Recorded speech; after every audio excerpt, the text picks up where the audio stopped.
Bien le bonjour, chers amis, et bienvenue à la prescription avec Dr. Fred Lambert.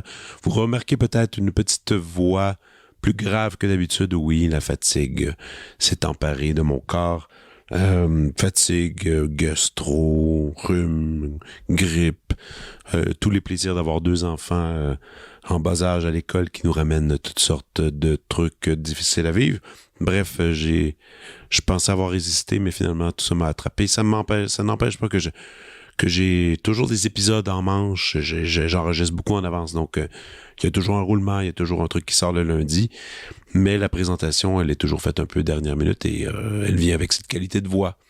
J'espère que vous allez bien, aussi bien que moi. Pour les nouveaux, bienvenue à l'émission. C'est un podcast de conversation. J'espère que vous allez apprécier, qui demeure dans le culturel, dans lequel je reçois des gens super intéressants, qui vont me partager, qui me font une prescription de trucs qu'ils aiment, tout simplement. Et habituellement, je les consomme si c'est pas déjà fait. En général, ça va dans toutes les directions. Je reçois des auteurs, des autrices, je reçois des comédiens, je reçois des gens de la danse, du cinéma, de la musique. Aujourd'hui, ce qui est le fun, c'est que c'est quelqu'un que je trouvais amusant, simplement, que j'ai découvert pendant la pandémie sur les réseaux sociaux. Et puis il avait comme créé une espèce de page dans laquelle il avait avec du contenu humoristique. Et moi, les gens que je trouve drôles, c'est plus fort que moi. J'ai envie de les rencontrer. J'ai envie de comprendre l'espèce de bête étrange qui se cache derrière ses propos. Et j'ai finalement, j'ai pu rencontrer une de ces personnes. Eh bien, c'est l'auteur et l'humoriste Mathieu Bouillon. Auteur, animateur, concepteur, chroniqueur, chanteur, pianiste, Mathieu Bouillon est un créateur aussi polyvalent que singulier. Après une carrière enviable en agence de pub, Mathieu quitte son emploi de concepteur chez Sid Lee pour se consacrer à de nouveaux projets, dont l'écriture de son spectacle de la publicité, présenté au ZooFest à l'été 2022.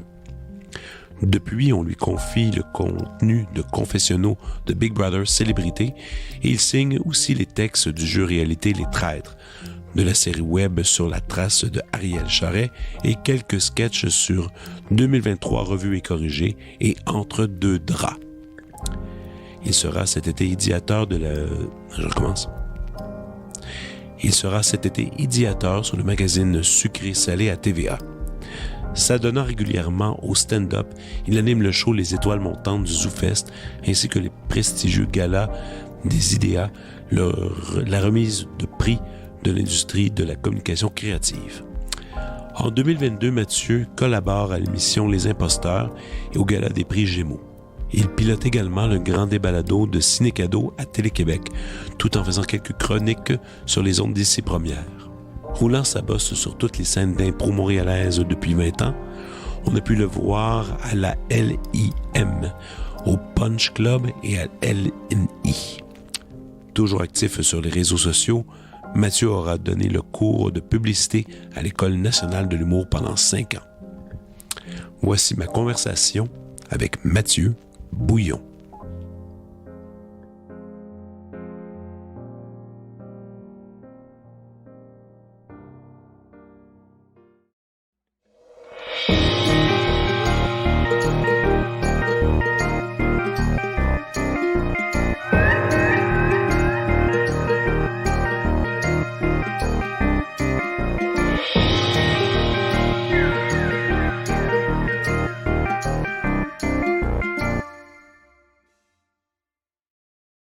De toute façon, écoute, c'est des vraies présentations officielles, première fois qu'on se rencontre. Oui. Puis pourtant, regarde, moi je peux aller avec ma connaissance de toi. Ouais. Moi, c'était la page de Mathieu Oui, Bouillon. exact, la page à Mathieu Bouillon. T'aimais ça, c'était mon affaire que c'est comme ça que j'ai découvert qui t'étais, en fait. OK. Puis d'ailleurs, t'es plus très actif sur cette page. Plus du tout, même, je te dirais. Là. On dirait que c'est en pandémie, j'ai commencé à faire ça. Parce que moi, je fais beaucoup On m'entend-tu bien? On dirait que c'est comme... Oh, oui, regarde, je peux te donner un peu plus. Oh, yeah! OK, voilà. Parfait. Oui. Ouais, moi, je fais beaucoup d'impro. Là, je fais du stand-up maintenant. Fait que j'étais comme habitué d'être... de faire des spectacles, d'utiliser ma créativité. Puis en pandémie, tu te rappelles, on était poignés chez nous. Fait que c'est vraiment par désœuvrement que je me suis mis à faire des petits vidéos comiques. Le but n'était pas vraiment de me créer un following, tout ça, c'était très égoïste comme envie, puis tu sais, les blagues étaient nichées aussi, là, tu sais. Ce qui faisait du bien, parce que, je veux dire, en général, les gens vont pas trop dans ces zones-là d'humour. Exact. Au Québec, disons. Puis tu sais, moi, ma plateforme était Facebook, plateforme que j'ai vu mourir de plus en plus, tu sais, c'était... Elle était un peu morte. Ouais, ben tu sais, t'as mon âge, hein? Moi, j'ai 41. Quel âge? Moi, j'ai 43. 43, t'as mon âge. Tu sais, fait que nous, notre vie est encore là-dessus, mais tu sais, tout ce qui est comme pogné de la viralité sur Facebook, c'est rendu impossible, tu sais. Ben, c'est TikTok avant tout, puis après, je dirais Instagram, c'est pas pire. Il y a moyen encore là, ouais. Mais, tu sais, moi, mes vidéos, t'es en format paysage, tout ça, tu sais, j'ai pas... Puis TikTok, j'en ai un, mais pour vrai, je le nourris pas, là. C'est comme... Pourquoi tu le ferais pas? Ben, le temps manque, maintenant. Mais ça... C'est vraiment ça. Je travaille beaucoup. Puis, comme on chaud du coq à l'âne, mais tu sais, ma page de vidéo, là, la page à Mathieu Bouillon, j'étais encore à l'emploi de Sidley. J'étais un concepteur publicitaire à l'époque. En même temps. C'est ça. Fait que c'était comme une espèce d'échappatoire, tu sais. J'aimais beaucoup ma job. Puis c'était créatif, mais on dirait que ne faisant pas d'impro, étant confiné, ben c'était comme une espèce d'échappatoire là à ma créativité, tout ça.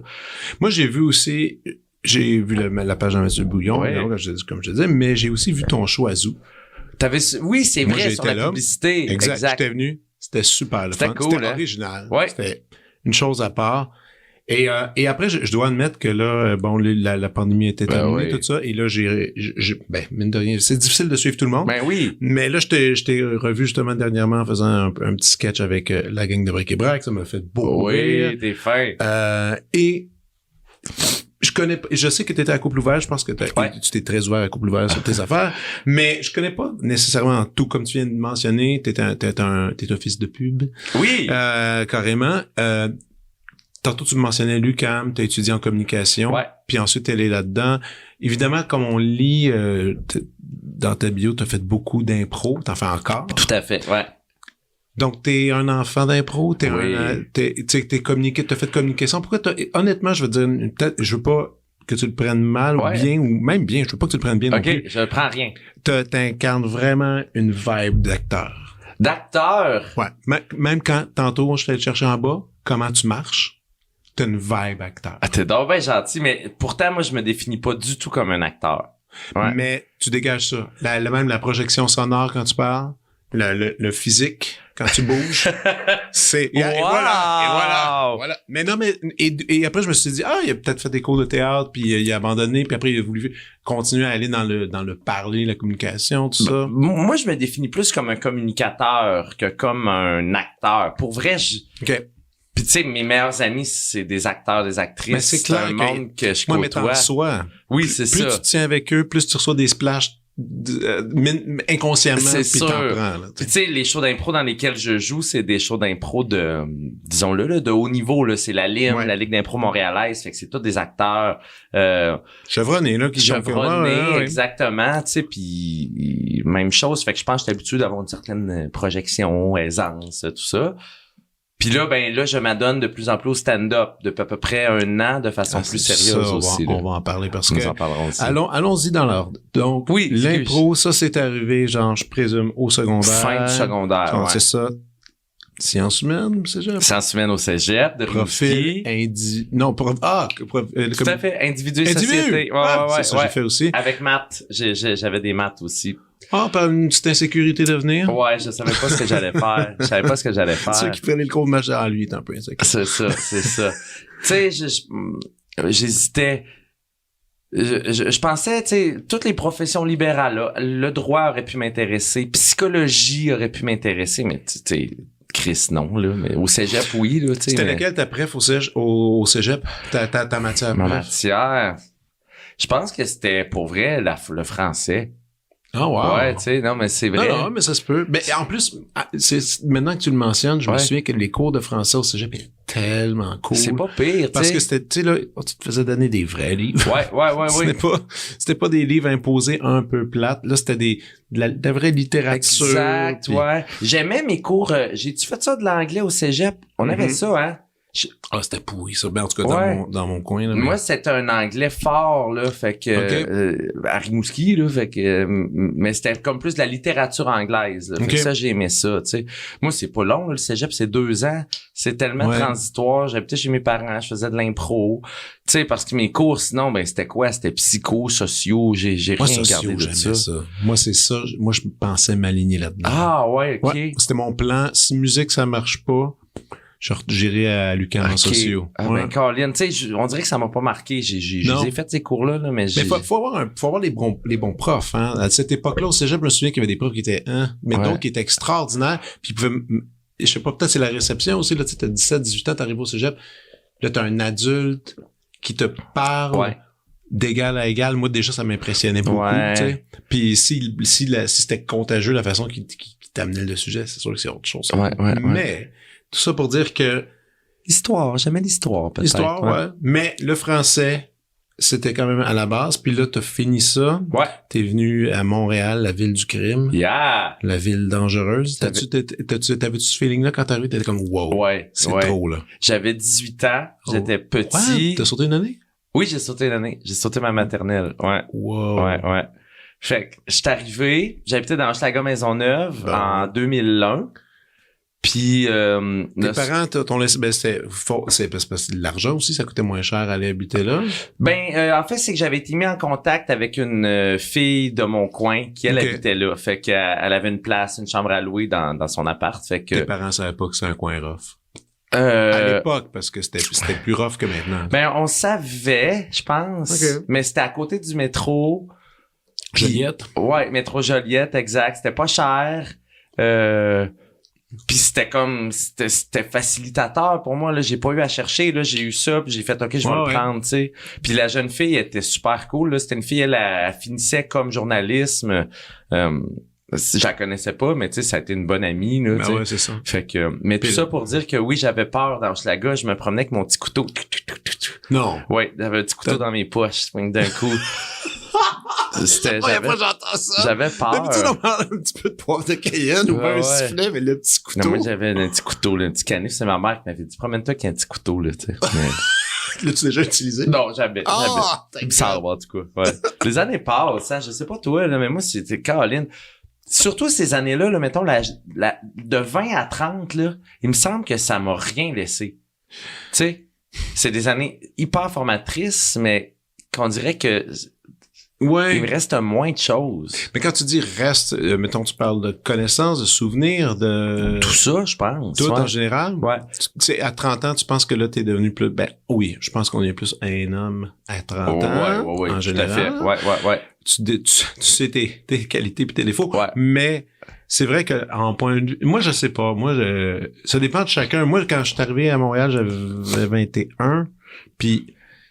Comme je te dis tantôt, moi j'ai étudié à McGill. C'était une nouvelle langue, je parlais pas anglais. Moi, il y avait une grosse construction de me définir puis de prendre ma place. Mais c'est vrai qu'avec du recul, c'est aussi, toi, t'étais à l'école jusqu'à quoi, 21. 21, Jesus. C'est jeune, j'ai pas poursuivi ma scolarité après, tu sais. Mais quand tu as eu fini, communication, T'as-tu commencé à travailler dans les agences de pub? Ouais, j'ai eu un stage chez Cossette. C'est un programme qui s'appelait Carré de sable, où ils prenaient 3 rédacteurs-concepteurs sans expérience. Fait que j'ai appliqué, puis tu sais, puis à l'époque, ils recevaient, là, je pense, 600 applications. Puis ils choisissaient, dans le fond, 3 rédacteurs-concepteurs et 3 directeurs artistiques. Tu sais comment ça marche un peu? Un DA, c'est plus comme côté image. Ouais. Puis le writer, lui, c'est plus comme écrire tout ça. Puis tu sais, moi... Comment dire, c'était quand même un chemin qui commençait à se tracer parce que j'avais fait le concours de la relève publicitaire pour l'UQAM. La pub le goût de la pub est apparu pendant tes études. C'est pas quelque chose que tu considérais même avant. Non, pas vraiment. Il y a quelque chose de triste à dire. Puis je le disais dans mon show, tu sais, je vais avoir fait ça pendant 20 ans de la pub, 20 ans à peu près. Puis j'ai jamais vraiment voulu faire ça, tu sais. Mais c'est juste que, comment dire, mon brain était assez éponge pour retenir les ritournelles, les concepts, tu sais. Puis, comment dire, quand t'es à l'université, à l'UQAM, en com, là, tu sais, surtout que tu finis en 2004, là, comme moi, là, 2001, 2004, là, il y a comme un gros magnétisme, là, des agences de pub, là, à l'époque, là, tu sais, tout le monde voulait travailler en agence de pub. Moi, j'avais des amis qui avaient appliqué sur ce concours-là, Carré de Sable. Puis moi, au début, j'avais même pas considéré tant que ça appliquer là-dessus. J'ai fini par le faire, tu sais. Fou, hein? Ouais, c'est fou. Parce que moi, à l'époque, peut-être que tes auditeurs vont s'en crisser de tout ça, mais c'est ma vie, en tout cas, je compte ma vie. Non, on jase. On jase. Je travaillais, j'avais eu des jobs pour la ville de Rimouski. Okay. Genre au service des loisirs, là. Genre aider à organiser la Saint-Jean, puis tout ça. Puis après ça, j'ai travaillé pour l'arrondissement Villeray. Aux communications de l'arrondissement, tu sais, écrire des pamphlets puis des shit de même, là, des communiqués de presse. Hein. Fait que moi, je pensais que je m'enlignais un peu vers une carrière. T'as-tu été déprimé? Ben, j'ai été démotivé, rapidement démotivé, tu sais. Mais on dirait que j'ai pas eu le temps de trouver ça si plate parce que tout de suite, tu sais, au bout de quelques mois, la pub est arrivée, tu sais. OK. Puis, qu'est-ce qui t'a retenu si longtemps là-dedans? La paye? Non. C'est-tu si bon que ça? C'est très bien. C'est bien. C'est bien. C'est bien. Mais il y a un niveau de stress quand même, non? Niveau de stress, mais tu sais, comment dire? Parce que ce que tu fais en ce moment, c'est tellement créatif. Tous tes trucs, c'est vraiment de la création. Ouais, ben je fais tout plein de choses. Ouais, mais tu as plein d'affaires. Ouais. Mais il y a quand même l'essence numéro 1 qui lead tout ça. C'est une part de liberté puis de créativité. Tout à fait. Que tu peux pas nécessairement avoir dans les autres jobs pas que t'avais. Toujours pas aussi en pub. large. Mais tu sais, quand j'ai commencé en pub, je te dirais, là, chez Cossette, milieu des années 2000, là, il y avait encore beaucoup de budget pour la publicité, puis il y avait quand même de la liberté qui était laissée aux créatifs. Fait que plus jeune, là, en début de carrière, j'ai quand même eu des grosses opportunités de faire, tu sais, des gros spots de télé de Molsonex, tu sais, puis j'aimais les gens. Ce qui est le fun de la pub, là, sincèrement, là, c'est les gens avec qui tu travailles. Tu sais, moi, j'ai même déjà fait tu sais, puis on travaille en équipe de 2, là. Ouais. Moi et ma partner des 6 dernières années chez Sidley, on a fait un podcast qui s'appelait Les Feux de la pub, qui parlait de l'intensité de la relation entre un partner et son DA, tu sais. Fait que j'aimais mes directeurs de création. Tu sais, chez Sidley, là, je suis retourné l'autre fois, là, animer une espèce pas d'atelier, c'est de party. Puis j'ai quand même cette entreprise-là sur le cœur, là, tu sais. Tout le monde que je connais qui ont passé par là ou qui ont travaillé ou qui en parle avec bonheur. Ouais. Mais c'est rare, ça. Mais j'ai trippé, ça me ressemblait, j'aimais ça, tu sais. Puis je pense, tu sais, mon show là que t'as vu sur la pub, il riait de la pub, mais c'était pas genre une espèce de brûlot, là, genre fuck la pub, là, tu sais. Non, c'était pas ça. C'était quand même dans la bienveillance et l'humour. Une certaine autodérision aussi. Autodérision, tu sais. Oui. Je riais de moi autant que je riais des clients, tu sais. Je riais plus des contextes dans lesquels on était mis, tu sais. C'est un milieu de travail qu'on commence un peu à connaître. Tu sais, tantôt, je t'ai dit fils de pub, je pensais qu'à 99 francs, puis, tu sais, que j'avais vu qu'à l'époque, c'était quand même marquant. Après, il y a eu une couple quand même de TV shows, il y a une couple de trucs dans lesquels on pouvait avoir une idée de ce que c'est, un peu la pub, mais peut-être pas tant. Pas tant. Je trouve tout le temps qu'il manque l'élément. Tu sais, là, dans l'histoire là, d'une agence de pub puis des relations clients, là, tu sais, t'as un 30% The Office là-dedans. Là. Ah oui, ça demeure une job de bureau avec des madames. Tu sais, puis je dis ça sans méchanceté, mais tu sais, tu comprends, c'est pas genre fucking Jean Dujardin 99 francs, c'est pas Mad Men non plus. Non. Tu sais, c'est pas genre la créativité à tout prix, tu sais. On arrive bien humblement avec des petites idées qu'on essaie de vendre et puis les processus de production sont le fun, tu sais. Moi, j'ai connu Chris Ricardo Troggi à 24 ans, là, tu sais, je veux dire. Malade, ça. Ça te fait vraiment... Tu te souviens-tu de la pub, le concept de pub que t'es le plus fier d'avoir poussé de l'avant? Ben oui, ce sont, dans le fond, ma dernière année en pub, toute dernière année en pub que j'ai faite en pandémie, ça a été possiblement ma meilleure année en pub. Parce que j'ai gagné le prix or en radio puis le prix or en télé, mettons. OK. Fait que je pense que c'est cette pub radio-là qui est duquel je suis la plus fière. Laquelle? Attends, C'est une pub radio de 1 minute que c'est chez un gars qui a gagné au Lotomax puis qui appelle sa boss dans un bar laitier Puis que la madame a dit à quel point ça la met dans le trouble que lui choke son chiffre. Parce que, tu sais, elle dit, c'est belle fun, là, mais moi, tout le monde en veut de la crème molle. Puis, tu sais, Charlène n'a pas eu sa formation encore. Tu sais, fait que c'était vraiment des personnages, tu sais.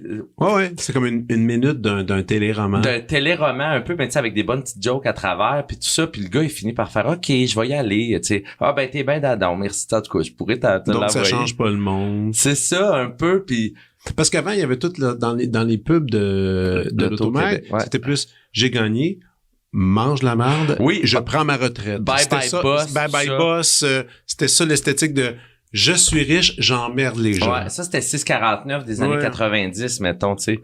Mais tu sais, moi j'en ai fait beaucoup de loteries. J'ai fait aussi pour l'Automax une campagne qui me ressemblait beaucoup. C'était les doublages. Je sais pas si tu te rappelles de ça. Ça me ressemble au bout. Tu sais, là, c'était, mettons, le gros lot du Automax présente le doublage de cette scène. Fait que t'avais un gars qui pouvait dire, mettons, je suis pas fier. Je suis pas peu fier, tu sais. J'ai mangé un hot dog pour ma collation. J'ai acheté un Van Gogh pour ma collection. Tu sais, genre, c'était comme très nono, mais ça a gagné un prix, ça aussi. Ouais. C'était efficace. Ouais, on a gagné un beau prix pour ça aussi. T'as-tu déjà passé... Parfois, t'as dû donner des concepts que tu fais, boy, ça c'est... J'ai fouillé, j'ai essayé de trouver, bon, c'est ça que j'ai trouvé. Oui. Puis que ça passe, ça, t'es comme, ou tu sais, des espèces de surprises. Ouais, ok. Pas nécessairement fier, mais tu fais comme vraiment, vous aimez ça. OK, parfait, je vous le laisse. Ouais. Tu dois en avoir aussi des trucs comme ça. Est-ce que tu as eu des situations où tu étais triste? Des idées que tu te dis, je l'aimais tellement, cette idée-là, ça aurait été bon, puis rejeté complètement. Oui, mais comment dire, on se fait vite la carapace à ça. Tu peux pas t'attacher tant à tes idées. Non, puis comment dire, des fois quand ça meurt, là, l'idée, est quand même au début. T'sais, parce qu'on présente quand même beaucoup des idées embryonnaires, je te dirais, tu sais. Puis après ça, une fois qu'elles sont achetées, c'est là qu'on est appelé à les développer puis à les crafter. Ouais. Ce qui fait que t'as pas tant, tu sais. Au début, c'est un flash souvent que tu présentes, tu sais, avec une maquette, puis tu sais. Mais mettons là, je reviens à ta question là, tu sais, des affaires que tu dis ça a pas d'allure qu'à y acheter ça là. C'est arrivé des fois là, j'ai fait des pubs radio des fois là, complètement un peu ironique, anti-pub. Mais genre, comme toute la poutine que j'avais véhiculée était dedans, ben, le client, il l'achetait. Tu sais, je me rappelle, il y avait une pub radio épouvantable que j'ai faite pour Pharmaprix, je pense. Puis c'était genre une fille qui disait, hey, je vais essayer de l'improviser, tu sais. Si l'événement fait 20 fois plus de points chez Pharmaprix, gna gna gna, à l'achat de 100$, je vais avoir 8 fois les points. Puis là, t'avais la fille qui disait, je peux-tu être honnête avec toi 2 secondes? Oui! Ou vraiment tu te fasses un chum? Tu sais, c'était comme... Fait que on dirait que pour moi, c'était genre, Chris, je ridiculise complètement la marque, le personnage. Le concept des points. Le concept. Finalement, le client c'était comme pour des pharmacies Racine, une marque que je connais peu, là, à Québec, là. Il avait tellement aimé le concept que j'en avais écrit comme 3 autres, tu sais. Fait qu'avec des services conseils, on l'appelait, le mot de code, c'était la campagne de la nounoune. Mais tu sais, mais pour la cliente, c'était la campagne Les Amis. Fait que ça. C'est Marie-Soleil Dion qui jouait la nounoune. Elle était parfaite, là, tu sais, comme. Mon Dieu. Puis quand tu parles dans des, justement, quand tu préparais pour des pitchs, puis tout ça, ben oui, t'avais une technique sûrement de travail. Tu disais justement, t'avais quelqu'un, vous travailliez souvent à 2. Oui.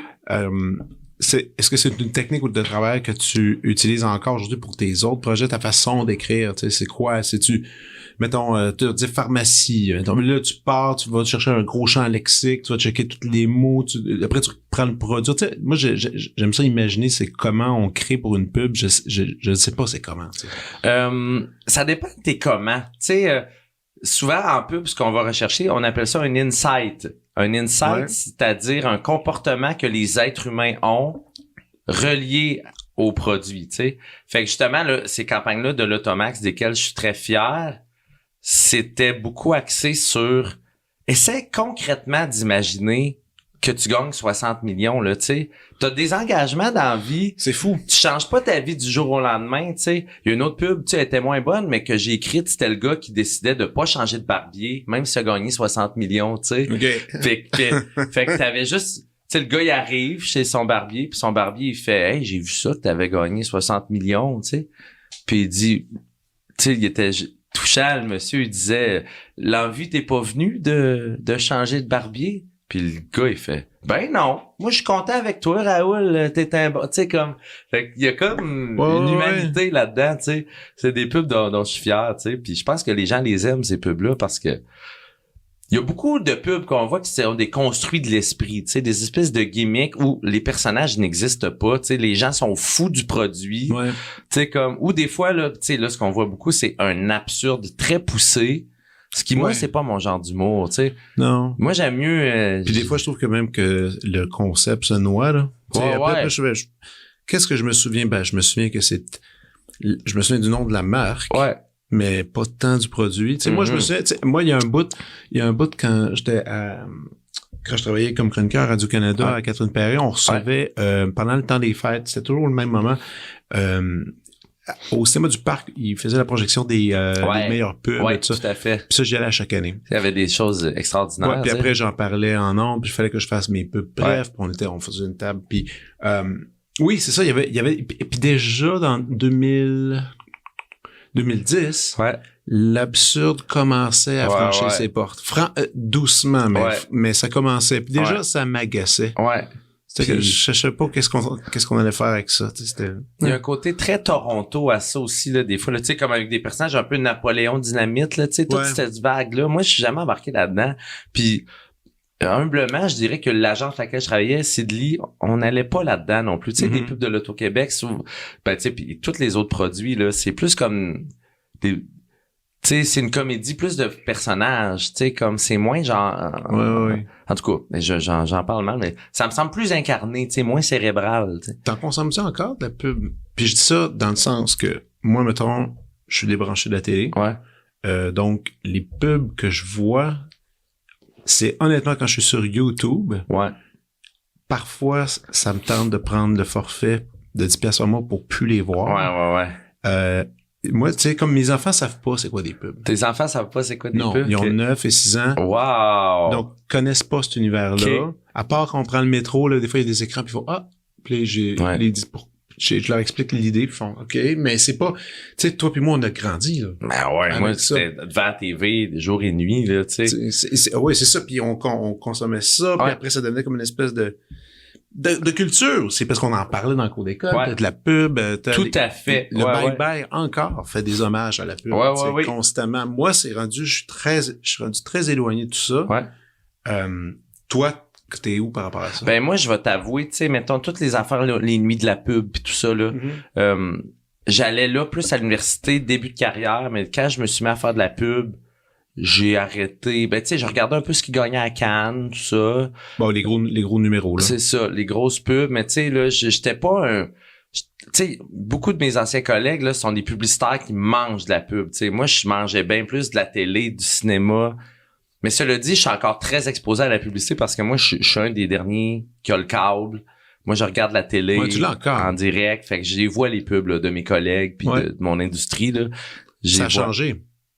Si ça a changé, ben... Selon toi? En continuité, je te dirais. Ouais, c'est pas mal la même chose. Ouais. Mais il y a de la boîte pas mal. Mais il y a tout le temps eu de la boîte. Là. C'est juste la boîte, elle change de genre de boîte. On dirait, de style. Puis de... Mais il y a des courants, tu sais, en même temps, on peut en parler longtemps de ça. Mais moi, ce qui m'intéresse, c'est que t'as donné ta démission. Ouais. T'as décidé de faire le saut vers de l'inconnu. Ouais. Ça, je trouve ça premièrement très cool, très courageux. Pas tout le monde qui le fait. Ça vient-tu avec ta crise de quarantaine? Je pense que oui, ouais. Mais les gens me disent ça, puis moi, là, comment dire, je commençais à avoir des petites gigs d'écriture, des choses comme ça. J'avais très confiance dans mon réseau d'amis, tu sais, parce que j'étais un gars très people. Tu sais, j'avais eu quelques petits succès viraux à petite échelle, mettons, là, tu sais. On dirait qu'ils avaient été vus par les bonnes personnes, ces affaires-là, tu sais. Je n'ai pas été big sur TikTok à rejoindre 100 000 personnes, mais on dirait que le monde qui travaille en télé, des gens créatifs qui engagent du monde, ils ont vu mes affaires, tu sais. Ouais. Plus que des vidéos de moi qui mange un hamburger, le comique, tu sais, genre. Je comprends. Je pense que j'ai bien joué mes cartes. Puis en fait, moi, quand j'ai quitté Sidley, j'ai demandé un 6 mois de break, tu sais, un 6 mois off qui était destiné à écrire mon show que t'as vu au ZooFest, tu sais, puis le faire comme il faut. Parce que je me disais, si je fais ça par les soirs, esti, ça va avoir l'air de rien. Fatigué. Ouais. Moi, ZooFest, il avait fait, tu sais, Christ, Dieu et leur âme, maudit. Feu. Non, mais ça ça, c'est horrible. Qu'un bon sens. Mais les gens ne réalisent pas encore réellement à quel point. C'est terrible, là. Ça va être, écoute, le centre-ville, soudainement, vivait. Ouais. Tu sais, puis on parle de ZooFest, juste pour rire, Just for Laugh. Moi, je suis en deuil, je vais être en deuil. Ça va être un gros deuil de mon Just for Laugh que j'y allais religieusement. Et là, c'est mort. ZooFest, on découvrait un paquet d'affaires. Ouais. Non, c'est pour la créativité, ça, c'est incroyable. Puis tu sais, Just for Laugh, là, ce qu'il appelait, là, genre la vitrine des Rising Stars, là. Les Variety 10 Must Watch Comedian of the Year au National. Ouais. Moi, j'allais là à chaque année. J'ai vu toutes. Dans les 10 dernières années, j'ai vu tous ceux qui sont maintenant populaires. Ouais, c'est ça, là, qui sont fou, là. Des immenses carrières, là. Il y a des carrières qui se sont jouées ici, là, dans notre cour arrière, là. C'est triste, là. Il y a longtemps que c'est ici que les agents venaient pour signer, là. Exact. Signer le monde. Ouais. Tu sais, hey, t'as un deal, 500 000 $. Exact. T'es à nous autres pendant un an, on monte un show, ça n'a pas de bon sens. Complètement. Là, ça existe plus, mais, donc oui, t'avais pris un 6 mois de break pour bien te concentrer à l'écriture de ton show, bien le préparer. Exact. Puis au bout de 3 mois de ce 6 mois-là, j'ai donné ma démission parce que tu le savais. Ouais, je sentais qu'il y avait des affaires qui allaient arriver. Je me rappelle même pas. Mais oui, on dirait que je chantais que ça allait marcher, tu sais. Fait que t'avais confiance. J'avais confiance, puis tu sais ça c'était des bons salaires un peu. Moi, j'ai même pas de char, j'ai pas d'enfant, tu sais, la vie me coûte pas cher. T'as vu mon linge, c'est horrible, tu sais. Fait que oui, c'est horrible. C'est horrible. Non, mais je comprends, j'ai pas des grosses dépenses, tu sais. Mais moi, j'aurais pas dire n'importe qui se lance en art, peu importe le type d'art. Tu sais, je le dis à mes étudiants souvent, je dis écoute, t'as-tu des trucs luxueux que t'as besoin dans la vie? Puis ils me disent tout, peut-être, je fais tout de suite, enlève-les. Ouais. Tu sais, puis même quand ça va marcher, si ta carrière marche, continue à vivre en pauvre. Ouais, exact. Faut que tu vives en pauvre. Pas trop de resto, cuisine chez vous. Ouais. Tu sais, tout ce concept-là, si t'es bien, mais par contre, une fois que si t'es bien avec ce type de mode de vie-là, puis t'as pas besoin de ton chalet, puis t'as pas besoin de ça, là. T'es correct, là. Moi, c'est correct, tu sais, puis mes parents m'ont... Tu sais, je pouvais compter sur mes parents, c'est ce que je veux dire, tu sais. Ça, c'est cool quand même. Ouais, exact, tu sais.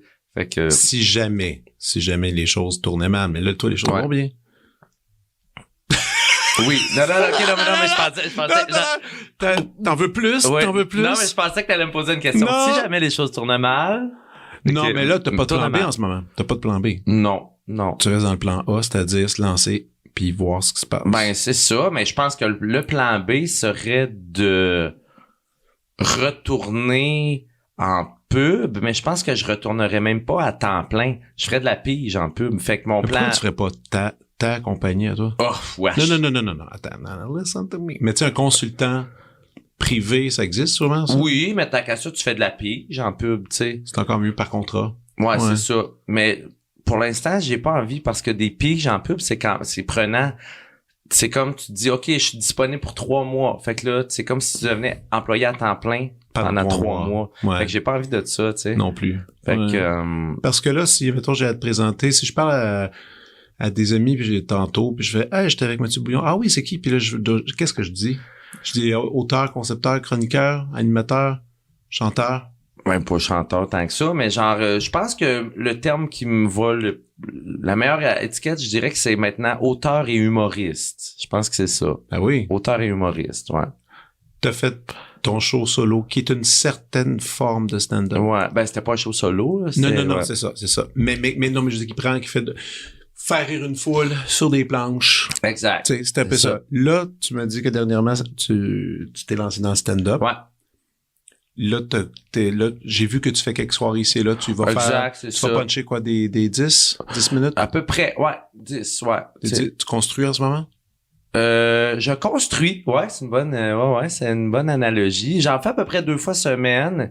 Puis c'est dur, le stand-up, là. Puis tu sais, des fois, t'arrives de l'impro. Moi, j'arrive de l'impro, puis j'étais un joueur assez, tu sais, comment dire, établi dans le monde de l'impro.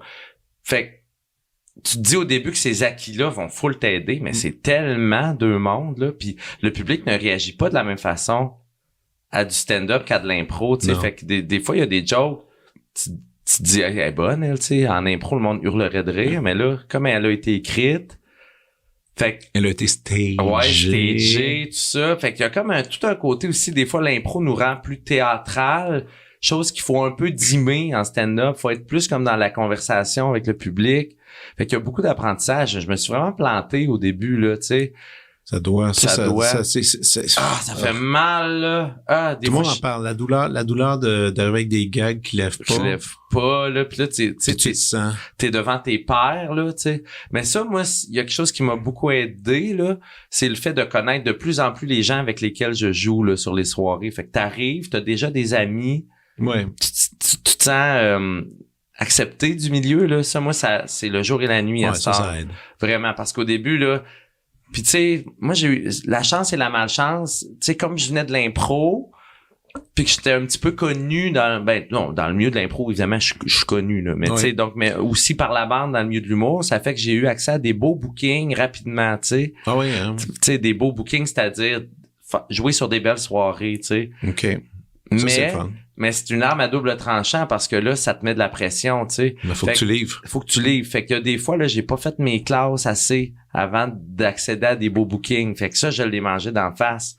Puis après ça, tu te dis, tabarnak, ils me réinviteront plus, je suis pas assez bon pour ces soirées-là, je vais être barré, mais tu sais. Ils te rappellent. Oui, ils te rappellent, puis quand tu leur écris, ils te redonnent la chance, tu sais. Mais tu sais, mettons, là, si on en parle l'an passé, ZooFest, feu ZooFest, du fait que j'avais eu un super bon show l'été d'avant, m'ont offert d'animer un show de stand-up qui s'appelait Les Étoiles Montantes, tu sais, qui est comme, comment dire, il y a un peu un mauvais sort sur la soirée parce que, tu sais, c'est un peu genre arbitraire les choix de qui, juste pour rire, juge sont les étoiles montantes en stand-up, tu sais. Puis c'était francophone, donc c'était tout... Oui, c'est francophone, ouais. C'est pas la grosse affaire, non, mais tu sais, mettons, c'est parce que, mettons, comme c'est gros, Just for Laugh. Puis il faisait... comme je l'ai souvent raconté, moi, je commençais à 5h l'après-midi jusqu'à 2h du matin. Bon, j'allais à 5h au Théâtre Sainte-Catherine, puis ça commençait avec... Puis ça s'appelait Best of the Fest. Ouais, OK. Suivi le nom... L'autre chose, c'était... Comedy at the Nest, quelque chose comme ça, puisque et dans cette place-là, puis il y a un autre petit club à côté, tous les stand-up venaient casser leur 10 minutes qu'ils allaient présenter au gros gala. Oh, tabarnouche, tu les voyais toutes. Ça coûtait 20$. Malade. Puis tu sais, Jimmy Carr, s'est pointé à 5h de l'après-midi. C'est cool. Il dit, demain, j'ai ça. Il commence à joke, il a fait personne, il fait, ah non, c'est pas drôle. Le pays, il pose la question, pourquoi c'est pas drôle? Ah, à cause que, OK, c'est pas une référence ici. Parfait. Puis il notait. Wow. Puis il faisait le workshop. Moi, c'est ça que j'aimais le plus aller voir. Wow. Mais, et il y avait ce format-là. Toi, c'était pas nécessairement ça. Non, c'était beaucoup moins hot, là. Tu sais, ça s'appelle Les Étoiles Montantes. Ça fait quelques années que ZooFest faisait ça. C'est un genre de showcase de stand-up, tu sais. Okay. Puis moi, ils m'ont fait, tu sais, surtout, on recule, c'est l'été passé, j'étais encore moins expérimenté à stand-up, mais il m'avait offert d'animer, tu sais, en se disant, il est capable d'animer, tu sais. Faut que t'aies un numéro de, 8 minutes pour commencer solo? Ouais, même 5 minutes, là, c'était juste 5 minutes, puis après des transitions. Ouais. Tu sais, les transitions allaient bien, mais tu sais, mettons, moi, j'avais jamais animé de stand-up comme tel, puis mon numéro était pas très drôle. J'avais écrit expressément pour ce show-là. Pour cette occasion. Puis en plus, tabarnak, je vais le dire, il y avait une stie de conne saoule en première rangée. Il est 19h. Elle, là, elle me heckle, là. Une vraie heckler, tu sais. Puis le show, là, il est capté, là. Il y a des caméras, tout ça. Là. Puis là, elle me calait une estie de conne. Qu'est-ce qu'elle faisait, genre? Ouais, c'est pas drôle. Genre, elle hurlait, là, des estis. Je veux dire, c'était tellement inapproprié, là, ça dépassait l'entendement. Moi, je savais pas quoi faire. Je voulais pas, genre, me mettre à y chier dessus parce que c'est pas ça mon genre. Ben non, je voulais pas. C'est pas. Puis en plus, élégant, tu commences à faire ça, tu veux pas te donner toute cette impression-là que t'étais ce genre d'humoriste. Mais les hecklers, ceux qui les dérangeux. Ouais, les dérangeux. Les dérangeux de show qui en fait, des gens qui ont pas de manière. Ah non. Puis ça c'est un univers, ça. Mais je veux dire. Tu tiens quel théâtre? Ben oui, c'était ça s'appelle le Balcon, tu sais, fait que c'est une salle, c'est comme une ancienne église, là, ça a l'air... c'est où, c'est le Balcon? C'est au centre-ville, c'est sur Sainte-Catherine, en face du genre Best Buy, là, Future Shop, tout ça, là. Ah, OK, à oui, côté de l'église Saint-James, c'est la salle, le Balcon. Oui. C'est ça, oui, puis il y a comme en bas, je pense qu'il y a un AW ou un... En tout cas, il y a un petit restaurant. Ouais. Puis... mais je vois le building. Je vois le building. Ouais, ben, c'est une église, en fait, c'est à côté de l'église, tu sais. Ah, boy. Fait que, pour vrai, là, c'était tellement dégueulasse, là, puis... Moi, elle m'a coupé les ailes au bout, là, cette fille-là. Moi, tu sais, fait... Mais c'est un art se reprendre de ça, là. Hein? Ah ouais, puis tu sais, je veux dire... Tu connais-tu James Acaster? Non. Il est venu l'année passée... il est venu l'année passée à Just for Laugh. Puis lui, son show, ça s'appelait Welcome Hecklers. OK, Puis lui, il disait au show, vous voulez me lancer un tas? Tout le monde a le droit. Wow. Puis lui, son show, c'est il se présentait, il y avait une partie écrite, puis il était prêt à tout. Il faisait, mais ça, c'est rough. C'est rough, là. Mais faut accepter, faut embrasser le chaos, là, pour ça. Puis dans ton cas, si t'arrives à organiser... non, c'est ça, c'était pas ça, tough. Là. Ça me ment tabarnak. Tu sais, déjà que, comment dire, tu sais, c'était peut-être pas le meilleur move de ZooFest, là, de m'offrir ça à moi, là, parce qu'en plus, ça avait comme... Le monde dans le milieu faisait genre Chris Bouillon, pourquoi, tu sais, je veux dire, ça avait pas rapport qu'il m'offre ça. Puis puis un club, faut que tu le revires de bord vite, parce qu'il faut pas qu'il prenne possession de la situation. Ça, esti. Puis j'arrête après d'en parler, mais tu sais, tous les producteurs en humour. Ta face a changé, ça. De merde. Tous les producteurs, tous les agents d'artistes en humour, ils sont tous là. Fait que j'ai su, là, qu'ils m'avaient trouvé poche, là. On me l'a dit, genre, ils ont fait, hey, Mathieu Bouillon, il est pas bon, là, tu sais. Fait que ça m'a vraiment fait chier. Fait que, mais... On se relève. Moi, je suis persévérant, puis je suis pas vrai. C'est pas vrai que je suis pas bon, tu sais, je veux dire, tu sais, j'ai de l'apprentissage à faire, mais tabarnak, ça fait 25 ans que je fais de l'impro. J'en ai vu, là, moi, des publics, là, j'en ai vu du monde. Tu sais, c'est une seconde nature, là. Puis je suis un bon communicateur, je suis capable de relate avec les gens. Mais là, mettons, en ce moment, tu fais tes 10 minutes, tu casses des trucs aussi, sûrement, des concepts. Puis c'est dans l'idée de se construire un 50-60 minutes? Oh, même pas, je pense. Même pas? Te dire, là. C'est juste de faire de la scène. De faire de la scène, parce que j'aime ça. Tu sais, j'aime ça faire des soirées d'humour. Je me vois même pas genre faire un gala ou ces affaires-là, là, tu sais. Surtout que là, il y en a moins, là. Fait que peut-être qu'un jour, mettons, peut-être dans un an, mais tu sais, les carrières, ils se construisent assez graduellement. À un moment donné, tu fais un 20 minutes. Tu sais, il y a des shows, là, c'est des 20-20-20, là, avec deux autres humoristes. À un moment donné, tu fais un 30-30. Genre, 30 minutes toi, 30 minutes un ami. Puis tout ça de façon, c'est pas en grande pompe, là, que tu fais ça, là. Tu peux te louer, là, genre, le jockey ou le terminal, là, un jeudi soir. Tu fais, moi, je ferais 30 minutes avec mon ami, tu sais. Ouais. Fait que tout ça, c'est comme... Petite soirée que tu t'organises. Ouais, c'est ça. Fait que, voilà. Mais tu sais, mettons, en ce moment, justement, là, tu fais de la télé parce que tu travailles... Attends une seconde. Comment tu t'es défini? Ça me faisait un peu rire, ça. Sur Big Brother, tu es le confessionneur. Le confessionnal. Ah ouais, ben c'est pas moi qui a dit ça, mais je travaille sur les confessionnaux. C'est ça le nom. C'est ça le nom de ta tranche. T'es sur le jeu Réalité les traîtres. Ouais. J'ai écrit. Donc, scripteur. T'es scripteur pour ça. Ouais. T'as fait revue corrigée. Ouais. Écoute, en fait, c'est vraiment varié ton truc. Ouais. Et c'est d'une certaine forme de pige, qu'on pourrait dire. Oui, c'est des contrats, c'est des gigs, là. Exact. Maintenant, moi, je te donne clé en main de tout, mais je te donne les budgets comme tu souhaites. Qu'est-ce que tu fais? Mon rêve, je pense, ça serait d'écrire une sitcom, une comédie de situation. Devant le public, enregistré devant le public, machin? Non, je pense que non. Non, plus à la... Tu sais, moi, j'adore Curb Your Enthusiasm, mettons, là. T'es à jour? Ah, oui. Il me manque le dernier épisode, je pense. C'est ça. Moi, tu regardes ça aussi?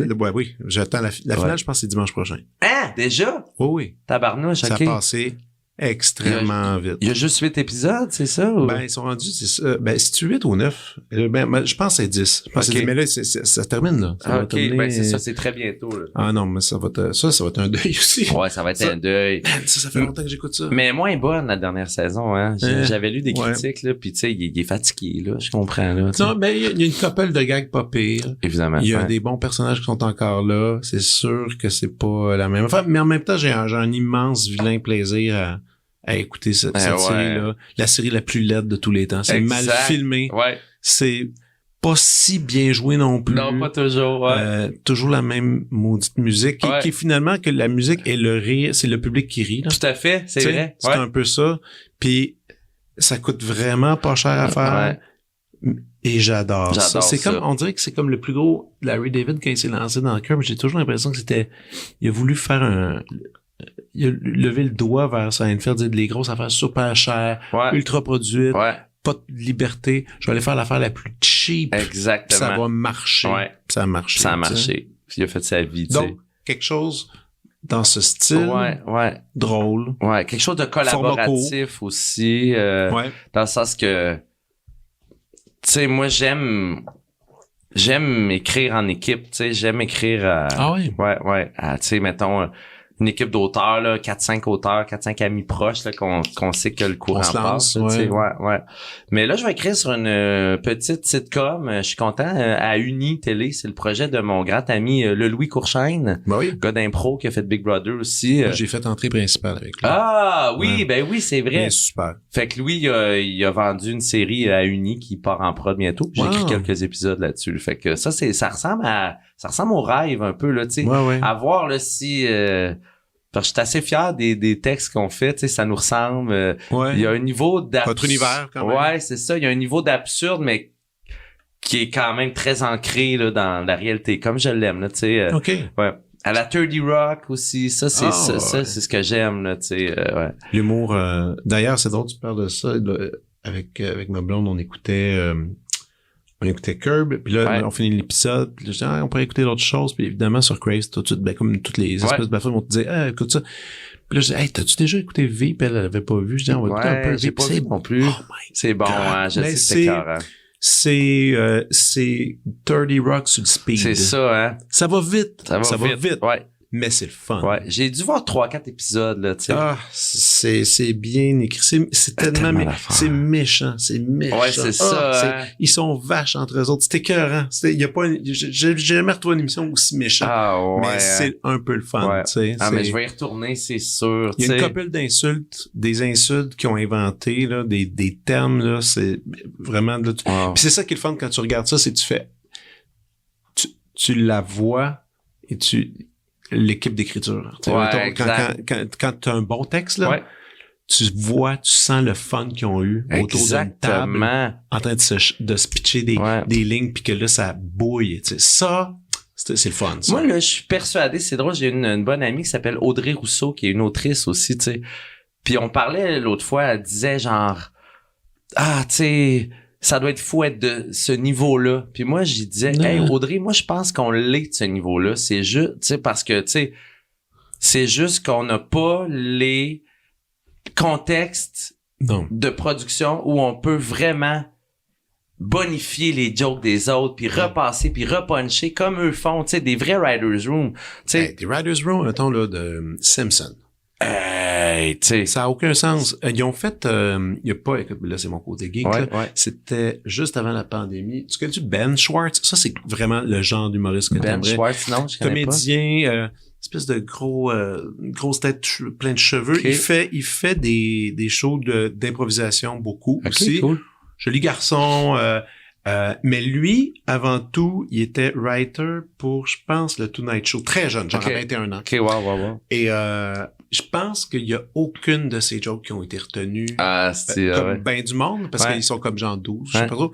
Donc, il a fait un site où est-ce qu'il s'est tout filmé, puis ça s'appelle Rejected Jokes. Wow. Toutes ces jokes rejetées, il les a toutes enregistrées. C'est ça, sont bonnes, puis genre... Et là, il s'est fait connaître, puis aujourd'hui, il est rendu une espèce de vedette avec ça. Ben, le nom me dit quoi, je le verrai. Mais ça, lui, il en parlait, puis lui, il était sur les Simpsons, puis il tripait, lui, il parlait, puis à un moment donné, ils ont fait un espèce de truc où est-ce qu'il faisait un visionnement de toute une saison, back-à-back tous les épisodes, avec tous les writers, dans une même pièce, puis tous les writers pouvaient dire... Ce gag-là, j'avais inspiré lui, qui a eu l'idée. Mais ça, les gens ne savent pas ça. Non, pas ils connaissent pas cette réalité-là. Ben, je pense que les gens dans le milieu savent que ça marche de même. T'sais. Il y a une camaraderie extraordinaire. Exact. T'sais. On l'a vécu un petit peu. J'ai eu la chance d'écrire sur la dernière saison de Entre deux draps. T'sais. Oui. Puis ça, quand même, on avait beaucoup de brainstorm en gang. Fait qu'on, comment dire... on repunchait pas dans les textes des autres, mais tu sais, on partageait nos idées, puis on pouvait comme, tu sais, un peu bonifier autour de la table, mais tu sais, jamais comme une joke comme telle, tu sais, ça c'était vraiment le script éditeur, puis Mathieu Pepper, le script éditeur Jean-Philippe Durand, super gars, tu sais, qui eux repunchaient dans nos choses, tu sais, mais on n'a pas eu la chance de, tu sais, juste à cause encore une fois du budget, parce que si tu repunches un texte, faut que tu payes, tu sais. Exactement. Ouais. Puis ça peut c'est ça, peut-être faute de budget. C'est ça. Faute de budget, en effet. Par contre, sur Revue et Corrigé, show sur scène, ça, on a tout passé dans les sketchs à tout le monde. Ça, on était une équipe de 4 auteurs avec Luc Michaud, le script éditeur. Puis ça, comme on est tous payés la même affaire, on se permet de s'épasser les textes. Ça, t'as des gags dans tous les sketchs, tu sais, c'est le fun, là, ça. Ça, c'est le fun. Mais on dirait que le théâtre le permet, mais la TV, faut être plus legit, fait qu'on peut pas le faire, tu sais. Dans les, tu sais, là, on parle beaucoup de tout ça. Il y a eu ton show qui était un 60 minutes. Ouais. Bon. Qui est un long format. Les pubs, c'est du petit format. Ouais. Les petits sketchs que tu faisais sur ta page, on parle 10 minutes de stand-up. Là, on est dans le court. L'éphémère, ouais. L'éphémère. Ouais. Est-ce que la longue forme, écrire un bouquin, ce genre de truc. Je crois pas. Tu peux pas aller là? Tu peux aller là, mais ça te tente pas d'aller là? Non. Ce qui est drôle, quand j'étais petit, j'écrivais des pièces de théâtre, là. J'ai écrit ça, genre des pièces de théâtre. Les as-tu gardées? Oui, c'est pourri. D'ailleurs. Il y a un show à faire avec ça. On l'a fait, ce show-là. Ça s'appelait, j'avais sorti genre une pièce que j'avais écrite à 11 ans qui s'appelait Les déboires des Le Chasseurs. C'est dégueulasse. Et j'en ai fait une lecture avec genre... jamais lu, genre, mais pas jamais lu, mais tu sais, genre de jamais lu de genre ça. Là, tu sais, avec tous des estis de bons acteurs, là. Il y avait Ève Landry, Émilie Bibeau, Florence Lompré, Joël Paré, tu sais, qui lisaient des personnages que j'ai écrits à 11 ans, tu sais. Ah, ça devait être tellement le fun. Ah, c'était épouvantable. Douloureux, mais le fun. Mais hilarant, là, tu sais, quand même, c'est là. Ça. Pis tu sais, j'étais un petit gars de 11 ans de Rimouski, là. J'ai copié 1000 affaires, là. Il y a des jokes de François Pérusse. Il y a... la revisite, justement, des vieux écrits. Il y avait eu une émission que CBC ont fait pendant un été de temps. Puis puis c'est très dommage qu'il l'ait enlevé. Puis c'était juste des gens ils enregistraient ça dans un café à Montréal. Ouais. C'est en anglais. Mais les gens se pointaient avec des adultes, avec leurs journaux intimes de genre de 10 ans. Puis là, ils venaient le lire. C'est drôle, une partie ça. de ça. Puis écoute, c'est malade, là. Ouais. C'est immense, là. Tout l'imaginaire, puis que tu penses tellement que t'es original quand t'es jeune, puis tu l'es pas. Pourri, là. Moi, quelque chose que je voudrais faire, quand j'étais jeune, là, mettons autour de 10-12 ans, là, j'écrivais des nouvelles de Hercule Poirot. Tu sais, je tripais là-dessus, là. Pour vrai, t'aimais ça? Ouais, je tripais là-dessus, là. Oh, oui. Fait que j'en ai écrit, là, puis je les illustrais, là. Puis ça, j'ai tout ça chez nous, ici, là, à Montréal, là. Je m'étais dit, un jour, là, je devrais comme, tu sais, ça dure 4 pages, à peu près. C'est pas long, là, tu sais. Mais c'était c'était inspiré d'Hercule Poirot, mais t'as inventé un nom de personnage, un inspecteur nouveau. Non, c'était Hercule Poirot, là. Des enquêtes d'Hercule Poirot, là. Puis là, tu sais, je connaissais rien de la vie, là, mais tu sais, c'était genre meurtre à Census Bridge. Tu sais, j'inventais des noms, là, tu sais. Puis là, genre, hey, pis tu sais, tu lis ça, c'est fucking misogyne, en plus, là. Pis tu sais, genre, même un peu raciste, des fois, là, mettons, comme... Il tripait sur sa serveuse, sur sa servante venant de l'Inde, là, tu sais, genre, beauté des îles. En tout cas, c'est de la... J'ai dit, je dois en avoir 7-8 à peu près de ça. Je me disais, un jour, peut-être je pourrais organiser une lecture, mais j'ai peur que ce soit... après 5 minutes, ça vire plate. Tu sais, c'est comme... Probablement. C'est fucking drôle, là. Mais genre... si tu fais ça avec du monde de fun... Ça reste le fun. Ça reste le fun, mais tu sais, reste qu'on dirait que... Je pense qu'au bout de 20 minutes, on serait tanné, là, tu sais... Mais ce qui est drôle, c'est quand même, tu sais, les tournures de phrases qu'un petit gars brillant de 11 ans fait, mais que c'est épouvantable, là, tu sais. Ouais. Puis tu vois que le petit gars de 11 ans, il s'est trouvé pas pire à ce moment-là. Il s'est trouvé le fun. Puis il était bon, à la limite, le petit loup, là, mais tu sais, ça fait pas à cote. Donc, écrire un livre, un bouquin serait pas trop dans tes idées. Un film, le rêve du film. Je pense que non, c'est trop complexe. On dirait que j'ai pas foi dans le fait que ça se ferait, tu sais. Ben, ça, j'avoue, surtout maintenant. Tu sais, là, moi, que le bilan de la culture, cette année, ils ont mis tout dans le cinéma, là. Ouais. Ben, cinéma américain, bon, c'est une histoire, là. On dirait que moi, je suis plus de l'école de genre, si j'ai une idée, là, si un jour je veux faire quelque chose, je vais le faire. Tu sais, comme... Pas attendre. Ouais, comme mon show, là, de la publicité. J'avais envie de faire ça. Ça s'est fait. parce que je l'ai fait, tu sais. Fait que j'ai d'autres idées, des fois, de shows sur scène que je pourrais faire, qui vont peut-être éventuellement se faire, tu sais, mais genre, quelque chose de simple à monter, mais dans lequel j'investirais, là, tu sais, pour avoir une belle salle, pour avoir une mise en marché qui se peut, tu sais. Je pense que c'est ça la prochaine étape. Ce serait ça la prochaine étape, tu sais. Tantôt, avant que je pèse sur enregistrer, t'as dit j'ai l'investi moi ou c'est toi ou c'est est-ce que t'as l'impression qu'on devient moins cultivé ou t'as dit j'ai l'impression que je deviens moins cultivé. Puis c'est intéressant que tu viennes dans un show de culture pour dire ça. Ouais. Je suis paresseux. Explique-moi, qu'est-ce que t'es paresseux, je te crois pas. Ben mettons la musique là, je me suis arrêté non, tu fais partie d'eux autres. Ouais. J'étais à Radio-Can il y a 2 semaines pour faire c'est 2 ans que j'étais pas allé, puis c'était pour une chronique assez intéressante. Il y avait moi, il y avait mon collègue Danick Trottier qui est musicologue, puis il y avait aussi j'ai oublié son nom, mais elle était professeure en psycho. Je me rappelle plus trop, mais bref, elle a trouvé une étude qui disait qu'apparemment, à 27 ans, les gens en majorité, arrêtent de découvrir la musique. Et continuent tout qu'est-ce qu'ils ont accumulé jusqu'à cet âge-là, ça va les suivre après jusqu'à la fin de leur vie. Puis souvent, la musique de leur adolescence va prendre les devants, puis ça va l'idée. Ben moi, je suis plus en mode... comment dire, de ne pas m'attacher à de la nouvelle musique, mais quand même, tu sais, moi, ce que j'écoute, là, la musique que j'écoute, c'est Quand le jazz est là, avec Stanley Péan, puis c'est La boîte de jazz, puis c'est Claude Saucier, c'est si bon. C'est juste Claude. Mais c'est juste ça que j'écoute. T'es-tu triste? Moi, t'es-tu triste comme moi que ça finisse? Je suis triste que ça finisse, tu sais. Moi, c'est souper. Prépare, t'écoutes ça habitait bien. Moi, c'est que ça que j'écoute. Pour de la musique? Ouais. Du jazz vocal, très accessible, tu sais, comme... Fait que je vais, tu sais... Mais on a le droit aussi d'avoir des préférés. Tu sais, moi, ma blonde, elle est dans le concept que la muse des années 70, c'est la seule bonne musique. Okay. Puis une fois passé, dès qu'on est en 80, c'est terminé. Ouais.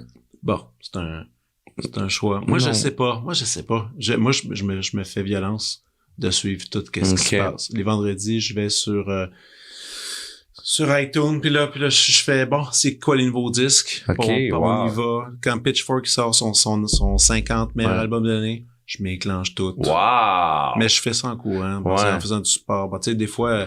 Mais c'est ta vie aussi, tu sais, t'es musicien, t'es comme... Ouais, mais je serais pas obligé. C'est juste que je l'avais déjà raconté une fois, je pense, cette histoire-là, mais comment il s'appelle? Pas...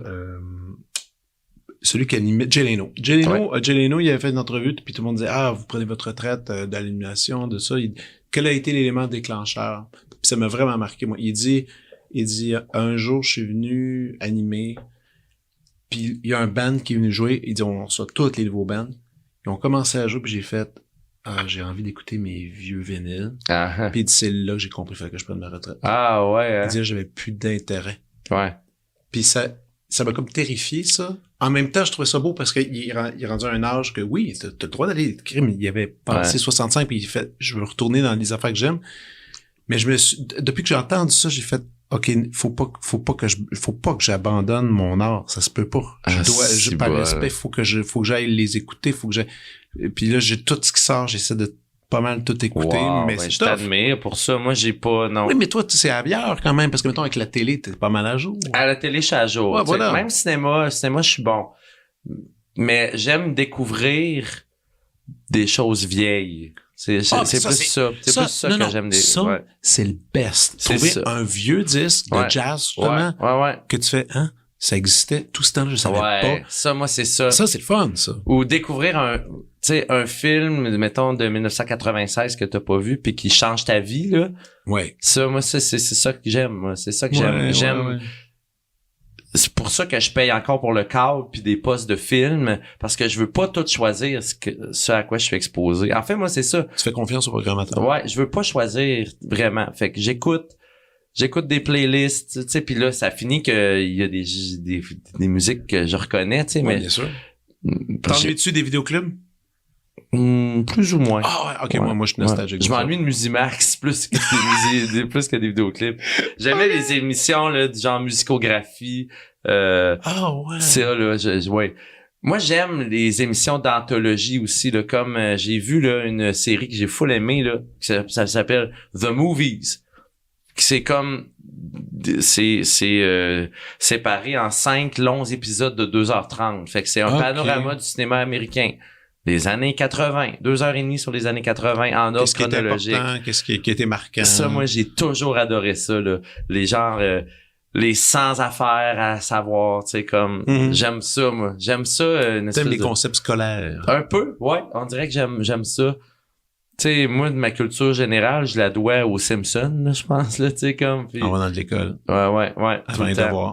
Avant d'avoir une petite collation, Simpson. Rien comprendre des référents, mais qui s'imprègnent dans ta tête, puis aujourd'hui, ils sont encore là, tu sais. Ouais. Mais malgré tout ce que tu me disais justement, ah non, j'ai un peu baissé les bras sur la musique, tout ça, t'as quand même une liste pour moi aujourd'hui de faire un propos. Je vais y aller en improvisant, je pense. Ah ouais? Oui, puis tu me l'avais dit, puis j'ai pensé, mais je me suis dit, ça va me popper. Ça va te popper? Alors, pop-moi ça. OK, pop. Donc, les 5 recommandations culturelles, c'est ça? Ben, ça peut être 6 aussi. Hein. Okay, il y a pas de limite. Il y en a qui arrivent ici, là, écoute, avec 15. Là, tabarnouche. Donc, qui arrivent avec 3. Ouais, ça sera peut-être plus 3, moi. Je vais aller pour la série que j'ai fini de regarder dernièrement. C'est une série de FX. C'est Feud, Capote versus The Swans. Ah, je l'ai vu passer. Ouais. C'est-tu le fun? Moi, j'aime ça. Moi, ce sont mes mini-séries préférées, moi. Les mini-séries de Ryan Murphy, là. Ben oui. Genre, qui sont toutes sur FX, là. Fait que peux-tu refaire le pitch de ça? C'est quoi encore? L'histoire pour ceux qui nous écoutent. OK, c'est Feud. Dans le fond, c'est la 2e saison de cette mini-série d'anthologie-là. Fait que la première saison, c'était sur Bette Davis puis Joan Crawford. C'était joué par Susan Sarandon. Ouais. Puis c'était super. Puis là, la deuxième, c'est sur les dernières années de la vie de Truman Capote. Ouais. Que lui, là, tu sais, il se tenait avec l'espèce de haute bourgeoisie new-yorkaise. C'était un mal commode à la fin. Mal commode. Là. Fait qu'il a comme juste se révélé tout sur leur vie personnelle dans une espèce de nouvelle littéraire. Fait qu'il s'est mis tous ses amis à dos. Fait qu'il me reste 1 ou 2 épisodes à regarder. Fait que ça c'est le fun. Ça, c'est le fun. C'est qui fait Truman, tu te souviens-tu? Il s'appelle Tom Holland. C'est un acteur Tom britannique. Holland. Il est bon, très, Tom très Holland. bon. Il est fun. Okay. Ça serait ça. Sinon, je pense que la dernière série que j'ai regardée sur Crave, HBO, que j'ai beaucoup aimé, c'est Hacks. Puis je sais que la 3e saison sort aussi. Ouais. Ah, moi, j'ai vu toute la première. J'ai aimé, mais j'ai juste pas poursuivi parce que j'ai eu d'autres projets d'écoute. C'est bon, Hacks. Là. C'est bon. Ouais. L'actrice principale, je l'adore déjà. Mais l'actrice secondaire dont j'oublie le nom, elle est excellente. Super bonne.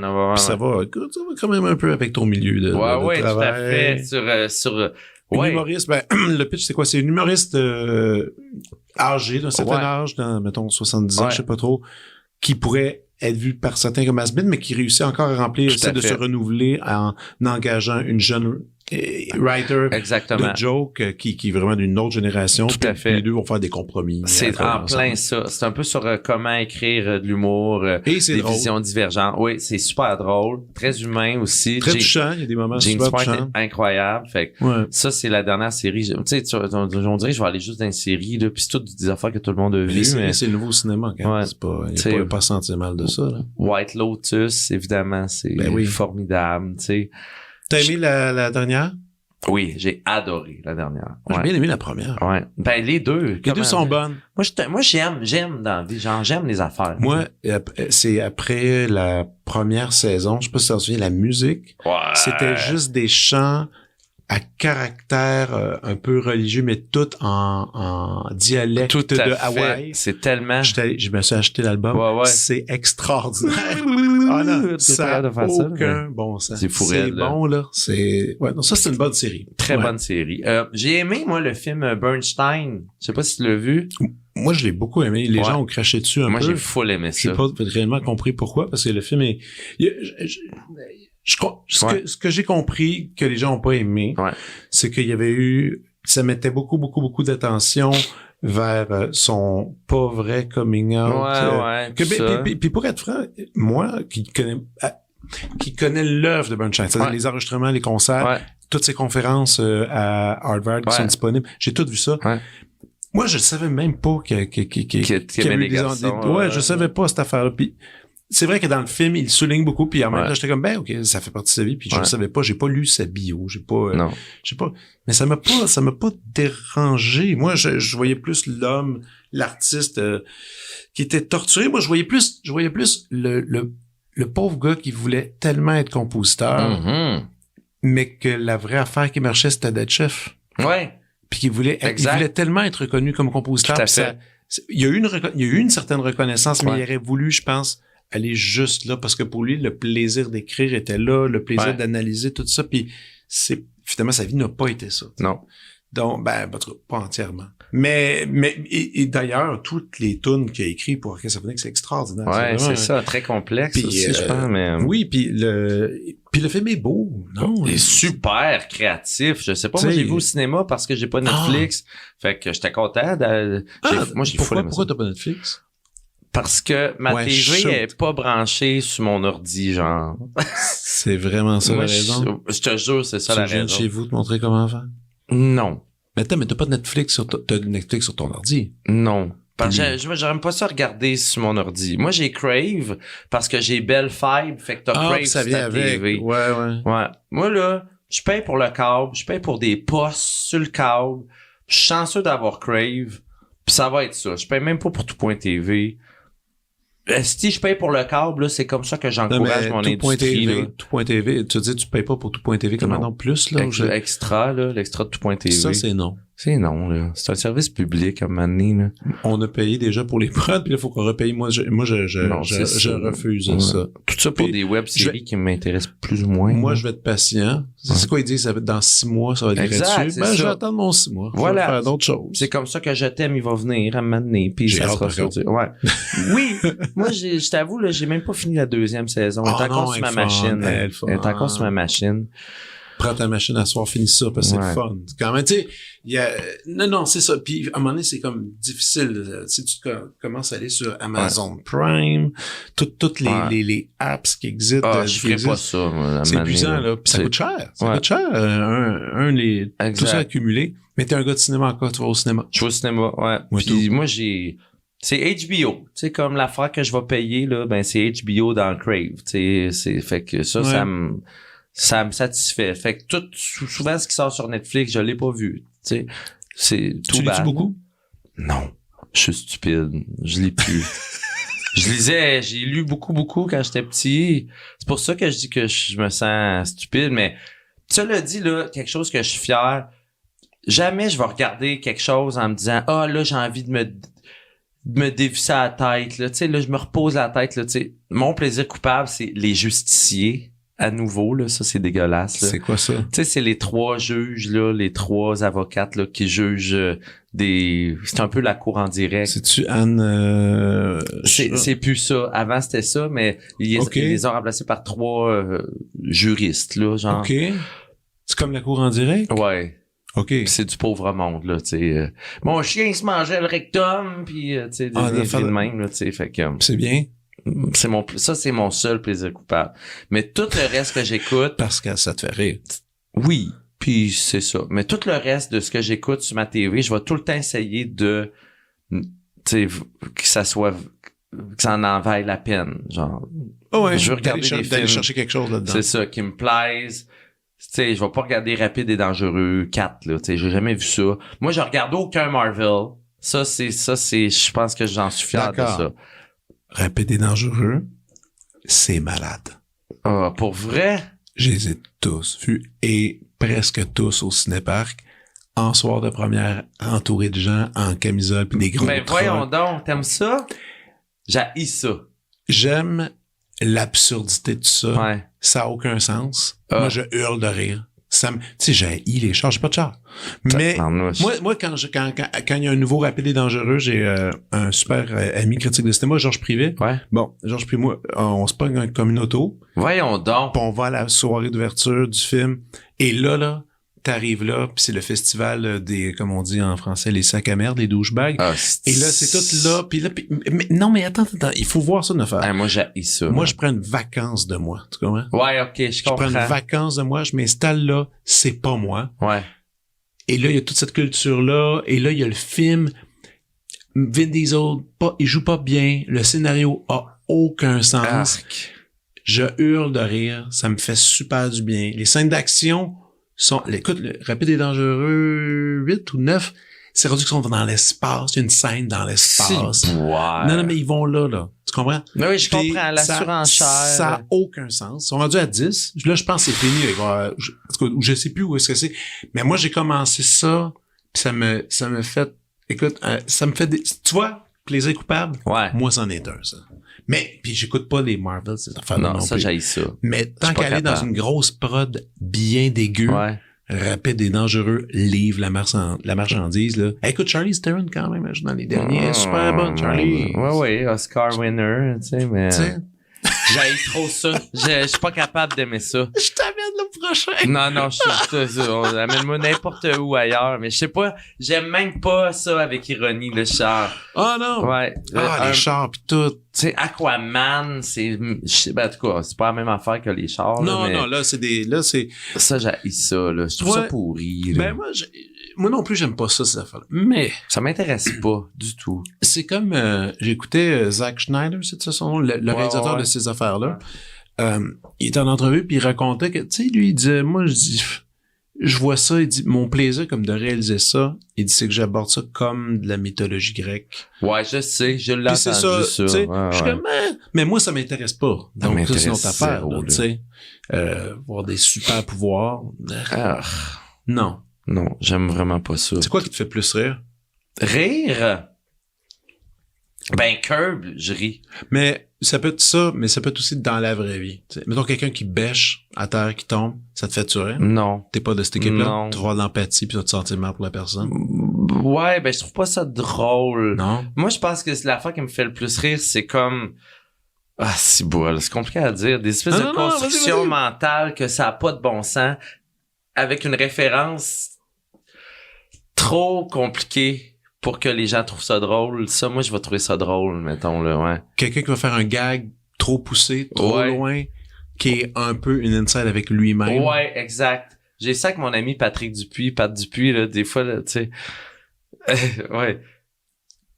Mais pour se faire rire soi-même, un peu. Puis là, tu vois quelqu'un qui se fait rire lui-même puis que finalement, c'est pas vraiment réussi. Ouais, c'est ça. Moi, je me fais rire moi-même beaucoup, là. OK. Ouais, puis des fois, c'est pas drôle pantoute, là. Mais genre, moi, d'un point de vue extérieur. Ouais, moi, je me pointe, je t'écoute faire ton affaire, Ouais, exact. Ouais. Je vis ça beaucoup, mais c'est plate pour tes auditeurs, là. Je comprends. J'ai du mal à l'expliquer, mais...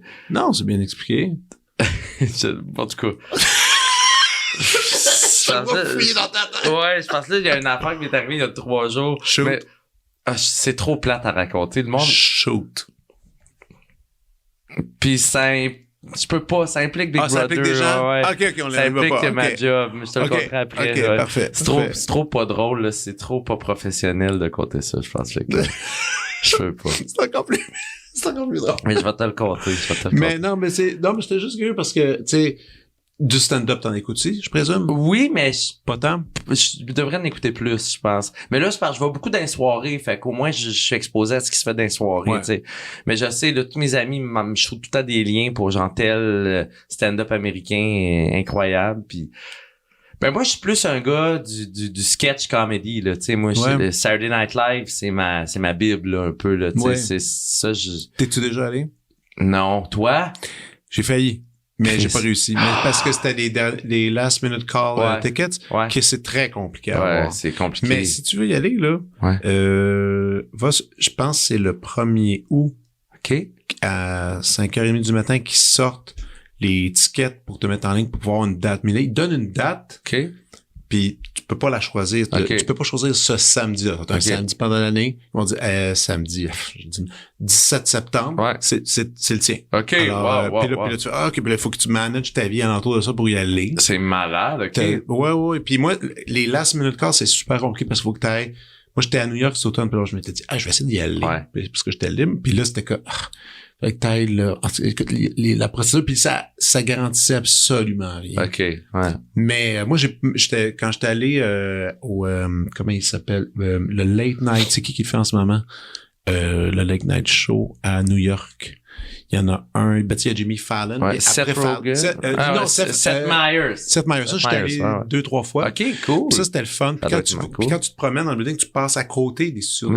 Tu vois tout comment la structure est faite. Wow. C'est un petit peu le fun, ces shows-là. D'assister, des voir, là. J'aimerais des voir ça, ouais. Moi, ça m'avait fait capoter, justement, sur le Seth Meyers. Ouais. Toi, t'aurais peut-être encore plus trippé parce que t'aimes beaucoup 30 Rock. Oui.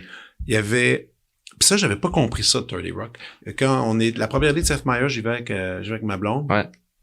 Puis on rentre, puis on fait la file, puis là, les writers sortent de quelque part, puis là, ils observent tous les gens en ligne qu'on va être assis parce qu'ils veulent faire un sketch qui incluait le public. Wow, OK. Puis selon notre look, tout ça. Puis là, je vois 2 des personnages qui étaient acteurs, qui étaient dans les writers de 30 Rock, mais qui sont qui jouaient dans 30 Rock, un personnage de writer, mais qui sont dans la vraie vie. Ouais. Des writers. Wow. Genre, Judah truc, le Friedlander, peut-être, non, celui qui avait pas de cheveux, qui est toujours stressé, qui a une famille, là, dans 30 Rock. Ouais, c'est comme le réalisateur. Le réalisateur, lui, il était là.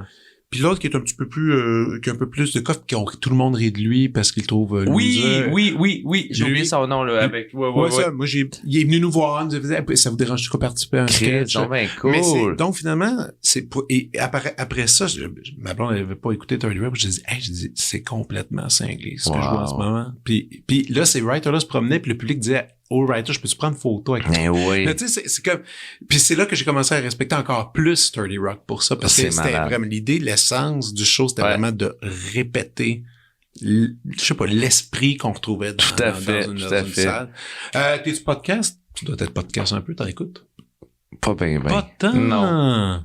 Même pas. Vous êtes un homme de télé? Je suis un gars de TV. Je suis un gars de cinéma. TV, cinéma. Ouais. C'est ça qui se passe. C'est là que ça se passe. Ouais. Je regarde pas vraiment de podcast, non. Non, ben, regardez le podcast. Ni d'en écouter non plus, ouais. Moi, non, j'avoue que j'ai un grand amour du podcast. C'est quand même le fun Puis le podcast d'humour sketch aussi est quand même pas pire. Ouais. Il commence à en avoir de plus en plus. Oui, puis je suis chanceux, il m'invite souvent. J'en ai fait quelques-uns, ouais. Fait que puis j'aime ça, tu sais. Mais tu sais, puis je vais beaucoup voir des arts vivants, tu sais, je vais voir du théâtre pas mal. Je vais voir des soirs d'impro, évidemment, tu sais, tu vis aussi, là, tu sais, dans le sens que tu fais des projets, tu peux pas non plus aller tout voir. Voir, mais tu sais, comme je me définis quand même comme un comedy geek pour ce qui est des comédies de situation. Ça, c'est vraiment ce que je maîtrise, tu sais, puis j'en ai vu beaucoup, là, tu sais, je connais Seinfeld par cœur, tu sais. Moi, j'ai regardé Frasier au complet, puis j'ai regardé ça. Ça, c'est un projet que j'ai jamais fait. Je connais l'histoire, mais je me suis jamais lancé. Toi, tu dirais go pour Frasier, c'est le fun. Ben, je suis content de l'avoir vu, mais tu sais, c'est pas tout qui est bon, là. Le retour, tu as écouté le retour? Non, j'ai pas la plateforme. Ouais. Tu sais, Friends, évidemment, j'ai vu ça, tu sais. Ouais. Mais les sitcoms, là, je n'ai vu vraiment beaucoup, là. Puis il y en a que j'aime pas, là. Des sitcoms que j'ai jamais regardé, genre de Big Bang Theory, j'aime pas ça. Ben non. J'aime pas. Peut-être pas Marvel, t'iras pas écouter de Big Bang Theory. Non, c'est ça. Tout ça, là, ouais. J'aime pas, voyons, Chris, là, l'affaire de Charlie Sheen, c'était dégueulasse. C'est pas bon. Two and a Half Men. Two and a Half Men. Non, c'était pas. C'est mal écrit, ça. Ouais. Ils sont comme, on dirait CBS un peu, là, tu sais, les sitcoms stupides. Moi, j'ai écouté quand j'étais plus jeune, Home Improvement. Ouais. Ça, je trouvais ça amusant, mais Fresh Prince, moi, j'étais un enfant de Fresh Prince of Bel-Air. J'ai pas regardé ça, ouais. Will Smith, à son apogée, sa jeunesse, il était extraordinaire. Je sais que c'était bon. Il y avait même des épisodes dramatiques là-dedans, c'était cool. Ouais, c'était bien, mais j'ai pas vu ça. Mais non, on peut pas tout voir. On peut pas tout voir. De toute façon, t'as pas le temps d'en écouter, faut que t'en fasses un. Ah, c'est ça. Ben, ça, j'aimerais ça. Ça, c'est la prochaine aventure. Je vais pas se dire créer quelque chose, là. Puis j'aimerais ça même qu'il y ait un côté 90s à cette affaire-là, là, tu sais, dans la facture, dans la façon de le produire, là. T'es-tu un nostalgique des années 90? Il y en a qui le sont. Ouais, je pense que oui. Tu l'aimes, cette période-là? Ouais. Ben, c'est mes références culturelles, beaucoup aussi, là, tu sais. Fait que oui, je suis quand même nostalgique des années 90, tu sais. Parce que tantôt, je dis ça parce que tu dis, j'aime ça découvrir un film de 1996 que je connaissais pas. Exact, là, genre Secrets and Lies, là, c'est un des films qui m'a chaviré, là, j'ai vu ça. Secrets and Lies, ça avait gagné Palme d'Or à Cannes. Ah, Steven Soderbergh, là. Non, c'est un anglais Mike quelque chose. Mike Lee, c'est ça, ouais. Oui. Secrets and Lies, j'ai découvert ça par hasard il y a 3 ans, tu sais. Très bon film. Ouais, super humain, drôle, c'est... Ben, l'œuvre de Mike Lee, en général, c'est quand même du bon cinéma. Mais c'est vrai qu'il y avait moi, dans mon souvenir, c'est que les années 90, en cinéma, c'était pas extraordinaire. Il y en avait des pas pires, mais c'était dans une passe un peu étrange. On n'était pas encore, c'est comme drôle, hein? On n'était pas encore super prêt à accepter l'homosexualité. Ouais. C'était entre deux. Entre deux. Tu sais, il y avait le film, je sais, Philadelphia, tu te souviens de Philadelphia? Oui, c'est un grand film, là. Ouais, mais tu sais, je me souviens, est-ce que c'est, on parlait de sida, là, on commençait à parler de sujets qui étaient un peu plus tourmentés, parce que là, on quittait des comédies niaiseuses un peu. Ouais. Tu sais, c'était comme, c'était une drôle de période de cinéma. Est-ce que tu as Letterboxd? As-tu ça? C'est quoi ça? C'est mon application préférée quasiment. Hey, là. Mais regarde, ça c'est une suggestion. OK, ben oui. Letterboxd, là, c'est que tu peux archiver tous les films que tu as vus dans ta vie, tu sais. Puis tu peux les classer par année, tu sais. C'est fou raide, là. Mais admettons, si moi je suis sur cette app-là, je peux aller m'abonner à ta page. Ouais. Puis là, je vois tout ce que tu as vu. Tu vois tout ce que j'ai vu. Ben, ça, c'est la meilleure façon de dater si t'es célibataire. Ben oui, mais c'est surtout genre, tu sais, puis moi, je suis assez rigoureux là-dessus, là, dans le sens que Dès que tu veux un film, je le mets, puis je mets des étoiles, comme ça, genre... puis tu peux mettre ta cote. Ouais, ta cote, puis genre, t'as ta liste de films que tu aimes, là, mettons. Mais c'est un genre de Facebook, justement, tu peux retrouver des gens avec qui tu peux connecter, que t'aimes les mêmes films, les mêmes affaires, ou c'est pas nécessairement... Non, moi, c'est vraiment plus dans un souci d'archiver ce que j'ai vu, puis savoir ce que j'ai vu, là. C'est comme là, j'ai rentré 1229 films dans ma vie, tu sais. Puis des likes, j'en ai 507. Tu peux les classer. Mettons tous les films, là. Puis là, tu peux man, si moi j'embarquais là-dedans, ça me prendrait tellement de temps. Ah, c'est fou, là. Mais mettons, tu les sort by your rating highest first. Okay. Fait que là, ça, c'est tous mes films préférés à qui j'ai mis 5 étoiles. Montre-les-moi, je vais les lire. Je suis d'accord avec toi. Back to the Future, oui, c'est bon. Non, mais t'as juste mis des bons films, là. Ah oui. Tu sais.